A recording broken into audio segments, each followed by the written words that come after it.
What's going on, everyone? So, the Lakers drafted with the 17th pick in the 2024 NBA draft, Dalton Knecht. He's a guy that I am, and many of you are very excited for because he's a guy that can come in immediately and make an impact, right? A lot of people were disappointed that the Lakers didn't get like a Jaime Jaquez or, Cam Whitmore. This was kind of that feeling of like righting a wrong, right? Like kind of making up for last year. But he's a guy that no one saw fall into 17. Right? I mean, the Lakers wanted to work him out based on reports, and supposedly he denied it because him and his agents didn't believe he dropped to 17. I mean, this was a guy that on most mock drafts was the 5th or 6th pick in the draft, right? The lowest I think I saw him was the 11th pick, right? And, that is something that really benefits the Lakers because he's a guy that can come in, be not just a shooter off the bench, but he has good foot speed, good athleticism. I like his first step. He's a guy that can put the ball on the deck, legit 3-level scorer in college. More in particular, his mid-range, I think, is going to be massive because the mid-range, even in today's NBA, is so important because there's such an emphasis on protecting the rim as well as closing out hard on the three. That's why you see some of the best offenses shoot a lot of mid ranges, or they have guys that are capable of knocking down the mid range. And that's because more times than not, you just have so much space. And I think he's a guy that can come in and do it. But given the Lakers situation, right, particularly at the 2, the Lakers could end up being in trouble at the point guard. But I'll talk about that in a later video. But sticking with kind of like the 2 guards, you look at Austin Reeves, you add in Max Christie, right? You even have like Maxwell Lewis who could slide over if you needed to. Jalen Hood-Schifino, when he's right and healthy, could. Bronny James if you needed to. Right? You got a lot of options in that regard. Where the 3, yes, you could slot and play Knecht at the 3, but he's probably best with his size and just physical traits at the 2 to really kind of exploit and take advantage of that. But regardless of how it shapes up, the question is, do you now not have the need for Taurean Prince, right? So Taurean Prince said himself that he wants to stick with the Lakers. And Taurean Prince made a ton of sense. He had a very good season for the Lakers. And he was a guy that, I think the people that don't really like Taurean Prince and are like, please get rid of him, get him off the team. I think it's just people have a bad taste in their mouth because of Darvin Ham. I mean, Taurean Prince was perfect for us. It's just he was overplayed and played a role that he shouldn't have been playing. But he was still a guy that was very impactful. He shot the ball well. He didn't settle, was able to put the ball on the deck. He was huge on several occasions. I mean, he averaged 9 points a game. He shot 52% from the field total, and he shot just a hair under 40%. He shot 39.6% on 4.6 attempts. Right? And he said that he would finish the season at 40% from 3. Right? That's huge. Right? This is a guy that you need as many shooters and 3-point shooters as possible. And especially with J.J. Redick on the roster and J.J. Redick's likely offense, which will more likely than not consist of, shooters, off-ball shooters, lots of actions, lots of pin downs, things like that to kind of get shooters open. And Taurean Prince, I still think makes a lot of sense. I don't think Taurean Prince is now that dire need where it was kind of like, you really need Prince. I think now, like if Prince was to leave elsewhere, or, if he wanted more money than the Lakers can really give him or something, or it kind of is like, has it become worth it? I think you can now stomach Taurean Prince leaving. However, I do think that if the Lakers can keep Taurean Prince, I think you should keep Taurean Prince. Right? Because you can't have too many shooters on this team, especially alongside LeBron James and Anthony Davis, especially with JJ Redick again wanting to kind of play and shoot more threes, be a better 3-point shooting team.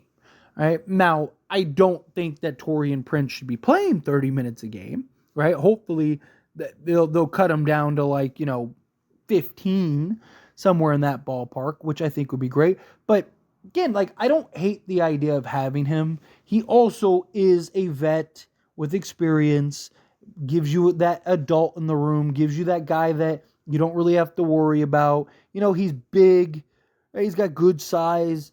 He's not like this super elite defensive guy, but he's a guy that can be serviceable and hold his own and play multiple positions.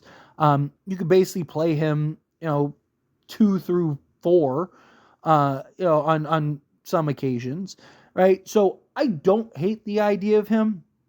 Do have some concerns again with kind of the log jam, but I think like you could potentially work it out, right? And kind of be creative. And again, kind of give spots. You also don't want to put too much of a workload on Knecht, right? Like, do you really want to play him 30 plus minutes? I mean, sure, if he's ready and capable and can have a huge impact, then fine. But, I mean, more likely than not, you're probably playing him 15 minutes a game, kind of slot in Prince on occasion, right? Kind of, you could even run some units where you basically have just a bunch of shooters on the court with LeBron and AD. Obviously, again, you got to be able to defend, right? But we'll see how some of these guys translate, at least on the defensive side of things. But I don't mind. Again, I don't think it's a rush priority for Taurean Prince. I don't think it's something where it's like, oh, no matter what, you got to make sure you keep him, right? Like, I definitely think that with Knecht now on the Lakers, I do think that this kind of pushes Prince down the totem pole a little bit as far as like the pecking order of priority. Obviously the Lakers need a center. They could use, hopefully some two-way guys, right? Kind of take a flyer on some guys. But to me, it kind of boils down to, would Prince be willing to accept a reduced role? Would Prince be willing to kind of understand what the deal is, right? Like, hey, you're there may be games where you're hot, you're playing 25 minutes. There may be some games where you're getting some DNPs, right? Or you're only going to play 10 minutes, right? If he's okay with that, then fine, bring him in. Like, if he understands like the situation and he's like, hey, you're going to be another guy rather than one of the main guys, fine, bring him in. But if he's kind of like, I need to go elsewhere, I don't think that's a huge burden, right? I think having Knecht, who can come in and basically fill in and play that Taurean Prince role and give you, probably 15 minutes a game of just quality production. I think, again, he's got good size, good length, good versatility. I think Knecht is the better scorer, right? I think his ability, again, to really hit the mid-range where Taurean Prince can struggle in that area at times. I think both of them can put the ball on the deck and get to the basket. I think Knecht is a little more athletic, right? I think he's a little stockier, right? I like, if you compare the two, like if you had to choose one, right? If it was like choose your player, I would definitely choose Knecht over Prince. Not just because of the age factor, but I just think Knecht is a little more versatile in some of those areas. But I do think that there is a real value for that experience and the vet that is willing to do the dirty work and is willing to make the smart play, right?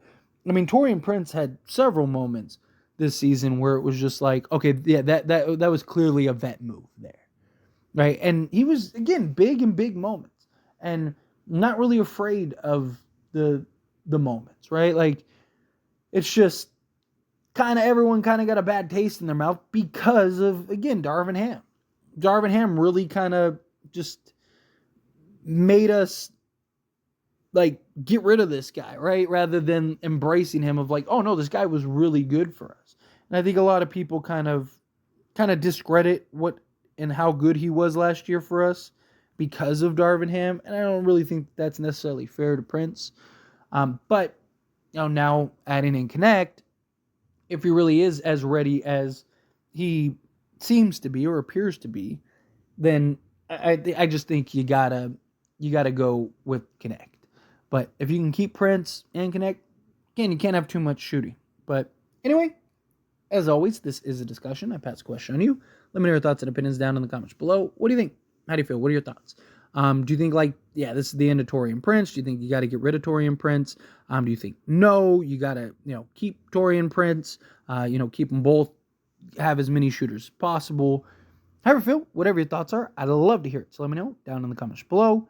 That being said, if you haven't liked this video, hit that like button. Helps me a lot as we enjoy these types of videos, and I truly appreciate it. Not subscribe channel, hit that subscribe button. Turn on the bell notifications. Appreciate y'all. See you in the next one. Thank you.